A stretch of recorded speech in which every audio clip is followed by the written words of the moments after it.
আজকের প্রোগ্রামে আপনাদের জন্য থাকছে ট্রায়াল ব্যালেন্সের সংজ্ঞা কী, ট্রায়াল ব্যালেন্স তৈরি করার সিস্টেম কী, ট্রায়াল ব্যালেন্সের একটি উদাহরণ এবং suspense account key. Assalamu alaikum. Welcome to Accounting Helpline, an excellent reading room by Bahar Jubair. শুনছিলেন ট্রায়াল ব্যালেন্স সম্পর্কে আজকের আলোচনায় যা যা থাকবে। ট্রায়াল ব্যালেন্স অ্যাকাউন্টিং সাইকেলের একটি স্টেপস বা অংশ। এই ট্রায়াল ব্যালেন্স নিয়ে আমরা আলোচনা শুরু করতে যাচ্ছি। প্রথমে ট্রায়াল ব্যালেন্সের মিনিংটা জেনে নিই। রেওয়া মিলের ইংরেজি প্রতিশব্দ হচ্ছে ট্রায়াল ব্যালেন্স। ট্রায়াল শব্দটি ট্রেয়ালাম বা ট্রিয়াম ল্যাটিন শব্দ থেকে এসেছে, যার অর্থ পরীক্ষা করা, এবং ব্যালেন্স শব্দটি বিলাংস বা বিলান্সিয়া ল্যাটিন শব্দ থেকে এসেছে, যার অর্থ দুপাল্লার মাপযন্ত্র। সুতরাং ট্রায়াল ব্যালেন্স এর শাব্দিক অর্থ হলো খতিয়ানের ডেবিট ও ক্রেডিট ব্যালেন্সকে দুপাল্লায় রেখে হিসাবের গাণিতিক শুদ্ধতা পরীক্ষা করা। আমরা এখানে একটি দুই পাল্লা দেখতে পাচ্ছি, একদিকে বাটখারা আছে আর একদিকে পণ্য আছে। উভয় পাশ সমান হলে আমরা বলবো যে ঠিক আছে। এই ঠিক থাকাটাই হচ্ছে গাণিতিক শুদ্ধতা প্রমাণ। এখন আমরা ট্রায়াল ব্যালেন্সের সংজ্ঞা আলোচনায় আনছি।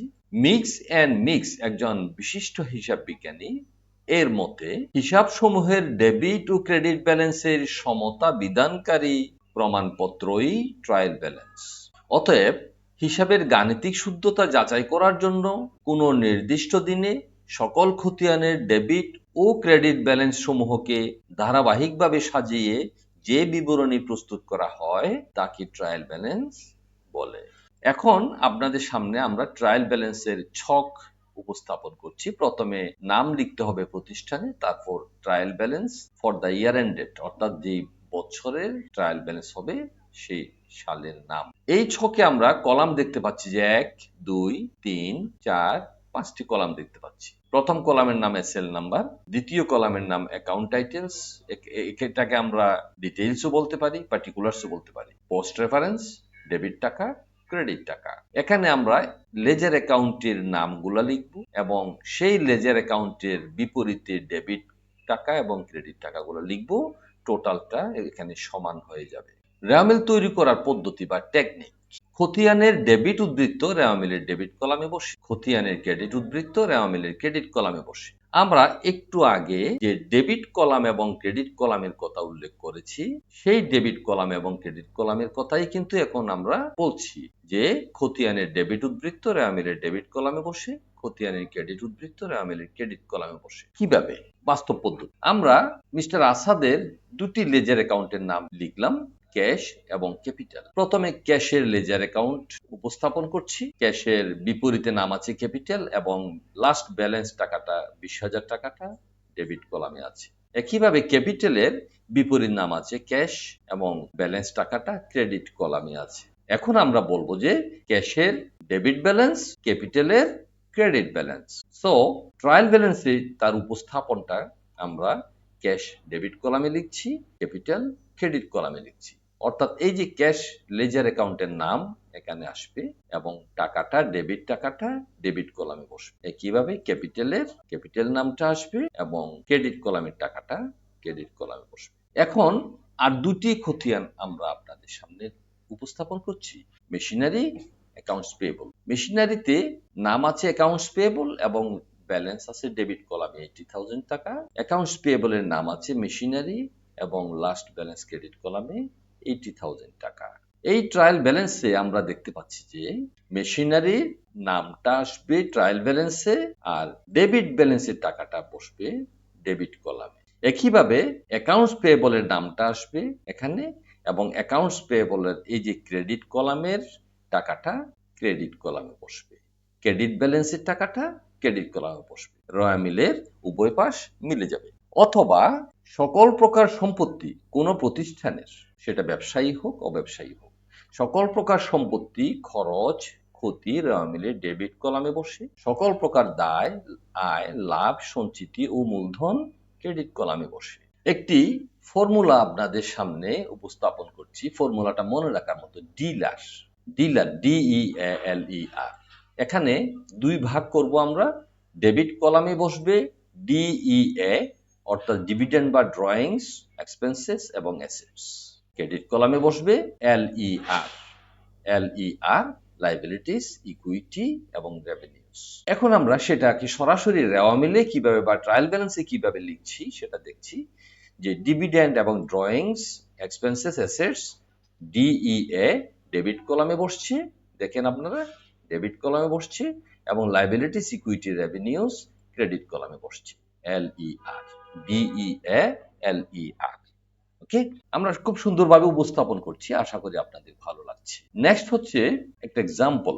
এখানে ট্রায়াল ব্যালেন্সের নাম থাকবে এবং এই যে টোটাল একটা ট্রায়াল ব্যালেন্স আপনাদের সামনে উপস্থাপন করা হলো, এখানে সিরিয়াল নাম্বার 1 থেকে 12 পর্যন্ত যে নামগুলো আছে সেই নামগুলা asset, owners equity, expense, liability না রেভিনিউ এগুলোও লেখা আছে, আপনারা দেখতে পাচ্ছেন। এবং আমরা দেখতে পাচ্ছি যে অ্যাসেট ডেবিট কলামে, ওনার্স ইকুইটি ক্রেডিট কলামে, এক্সপেন্স ডেবিট কলামে, অ্যাসেট ডেবিট কলামে, লাইবিলিটি ক্রেডিট কলামে, রেভিনিউ ক্রেডিট কলামে, এভাবে কিন্তু সুন্দরভাবে রেওয়ামিলটা করা আছে বা ট্রায়াল ব্যালেন্সটা করা আছে। এবং এখানে 85,500 টাকা, 85,500 টাকা টোটালটা মিলে গেছে। সুতরাং আমরা এতক্ষণ যে আলোচনাটা করলাম যে ট্রায়াল ব্যালেন্স তৈরি করার জন্য যে লেজার অ্যাকাউন্ট থেকে ব্যালেন্সটা আসে, ডেবিট ব্যালেন্স ডেবিট কলামে এবং ক্রেডিট ব্যালেন্স ক্রেডিট কলামে, অথবা অ্যাসেট এক্সপেন্স ডেবিট কলামে, লাইবিলিটি, ওনার্স ইকুইটি এবং রেভিনিউ ক্রেডিট কলামে। আশা করি আপনারা বুঝতে পেরেছেন এবং এই বিষয়টা আপনাদের নিকট একদম পরিষ্কার হয়ে যাবে ইনশাআল্লাহ। এখন আমরা নেক্সট আরেকটি বিষয় নিয়ে আলোচনা করছি, সেটার নাম হচ্ছে সাসপেন্স অ্যাকাউন্ট বা অনিশ্চিত হিসাব। অনিশ্চিত, যার নিশ্চয়তা নাই।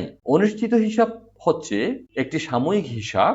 রেওয়ামিলের যোগফল কোনো কারণে উভয় দিক সমান না হলে যে হিসাবের মাধ্যমে রেওয়ামিল মিলানো হয় তাকে অনিশ্চিত হিসাব বা সাসপেন্স অ্যাকাউন্ট বলে। আমরা একটু আগে কিন্তু যে রেওয়ামিলটা দেখিয়েছি, এখানে কিন্তু উভয় পাশের যোগফলটা কিন্তু মিলে গেছে।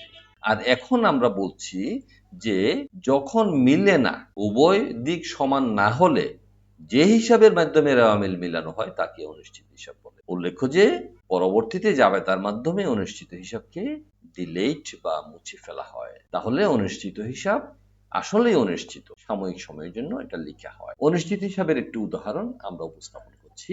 এই যে ট্রায়াল ব্যালেন্স, এখানে 1, 2, 3, 4, 5, 6, 7, 8 ট্রায়াল ব্যালেন্সের যোগফলটা আমরা দেখতে পাচ্ছি যে 78,500, আর ক্রেডিট কলামে আছে 85,500।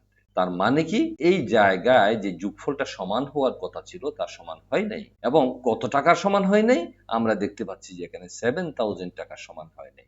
এই 7,000 টাকার যখন আমরা যেই পাশে কম আছে সেই পাশে লিখবো, সেটার নাম হয়ে যাবে সাসপেন্স অ্যাকাউন্ট। আমি আবার বলছি যে ট্রায়াল ব্যালেন্সের যোগফল যখন মিলে না, সেই যোগফল মেলানোর জন্য যেই পরিমাণ টাকার প্রয়োজন হয় সেটা আমরা লিখবো এবং সেটার নাম হবে সাসপেন্স অ্যাকাউন্ট।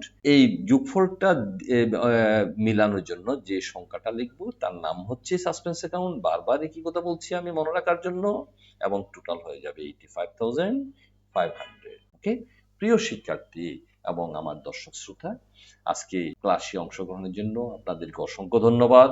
আগামী দিনের জন্য আমন্ত্রণ। শেয়ার এবং সাবস্ক্রাইব করে আমাদের সাথে থাকবেন। অ্যাকাউন্টিং হেল্পলাইনের পক্ষ থেকে আপনাদেরকে আবারও ধন্যবাদ। তবে একটি বিশেষ তথ্য আপনাদেরকে জানিয়ে দিই, প্রিয় শিক্ষার্থীবৃন্দ, আমরা জার্নাল, লেজার এবং ট্রায়াল ব্যালেন্স কিভাবে তৈরি করতে হয়, বেসিক জিনিসগুলো আমরা জানলাম। নেক্সট ক্লাসে আমরা বিশ্ববিদ্যালয় বা বোর্ডের প্রশ্নগুলো নিয়ে আলোচনা শুরু করতে যাচ্ছি। আমরা আপনাদের অংশগ্রহণ এবং আপনাদের কাছে আমাদের অনুরোধ থাকবে যে এই বিষয়গুলি যদি আপনারা ক্লাসে উপস্থিত থেকে আমাদের সাথে একাত্মতা ঘোষণা করেন এবং এই ভিডিওগুলি শেয়ার এবং সাবস্ক্রাইব করে যদি অন্য শিক্ষার্থীদেরকে জানার সুযোগ করে দেন, তাহলে আমাদের এই পরিশ্রম সার্থক হবে। ধন্যবাদ। আসসালামু আলাইকুম।